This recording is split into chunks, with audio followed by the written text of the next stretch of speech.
A breach of unsecured PHI triggers the duty to notify others without unreasonable delay. Breach notification rules and definitions are in Subpart D of the Code.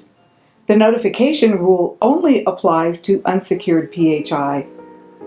Unsecured PHI is information that has not been rendered unusable by HHS methodology. In 2009, HHS issued guidance on technologies for securing PHI. Encryption and destruction are the two accepted methods of rendering PHI unusable.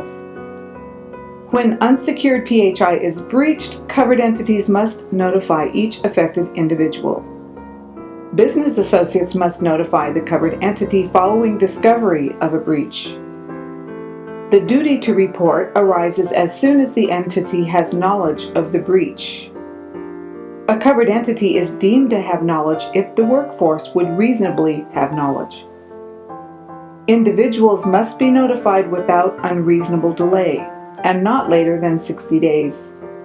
The breach notification letter must contain 5 elements. It must describe what happened and give relevant dates.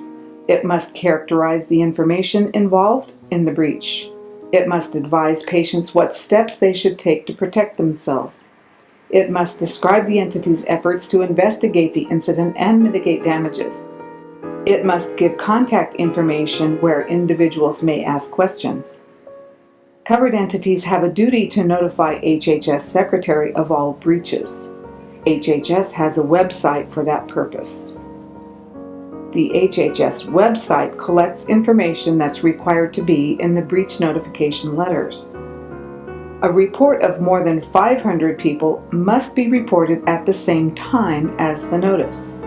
Smaller breaches can be reported at the end of the year. Breaches affecting more than 500 are posted on the HHS website, and this website is called the Wall of Shame.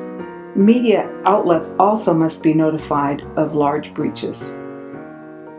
When the breach involves less than 500 individuals, notification can be postponed until the end of the calendar year. Breach notification can be delayed if law enforcement needs additional time to investigate criminal activity. Now we'll consider breach notifications in the town of Single Peak. This story is about Mary, a victim of Medicare fraud. Her purse was stolen a couple of months ago, and she went directly to the police station. And she spoke with Officer Oliver. Hi, Mary. Are you here to report a crime? Yes. A kid snatched my purse. We'll make a police report, and I'll ask Clara the clerk to help you fill out an identity theft report for the FTC. The Federal Trade Commission has a website with helpful information on credit repair and medical identity theft. Call me if anything else comes up. When Mary got home, she called her son Pete. Hi, Mom. Don't worry. I can help you sort things out. Did you request a new Medicare card? Yes, and I ordered it from the Social Security website. And let's monitor your records and look for medical identity theft. Your Medicare identity is the same as your Social Security number. If you lose your card, you can't get a new number. Let's start by reviewing your explanation of benefit statements. I keep my EOBs in here. Let's make sure all the charges are correct. What's that? There's something wrong with this statement. I never had treatments for back pain. I think it's a case of identity theft. I'm going to call Officer Oliver. Pete didn't know that Officer Oliver was already chasing the suspect and found him in the plaza and stopped him and arrested him and brought him in for interrogation. What did you do with Mary's purse? I took the wallet out and dumped the purse. I saved the Medicare card and sold it to Dr. Frawley. You mean Dr. Frawley, the guy who was arrested for fraud? Yeah, he's the one. I heard that he pleaded guilty. I saw the news, but they didn't say anything about Frawley's bookkeeper.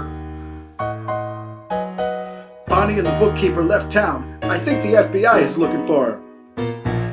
I was friends with Bonnie when she lived in Single Peak. I remember she used to work for the Pruitt Medical Group. That's right, Dr. Hudson fired Bonnie because she lied on her job application. I'll bet Dr. Hudson didn't know what else she was doing. Bonnie was copying Medicare numbers from Dr. Pruitt's chart. She was selling numbers to Dr. Frawley just like me. After Officer Oliver finished interviewing the suspect, he called the FBI to find out about the fraud investigation. And then he went over to Dr. Pruitt's office. I can hardly believe that Bonnie was part of a Medicare fraud ring. Should we notify each patient that their information was breached? Not yet. The FBI wants you to delay the mandatory HIPAA notifications.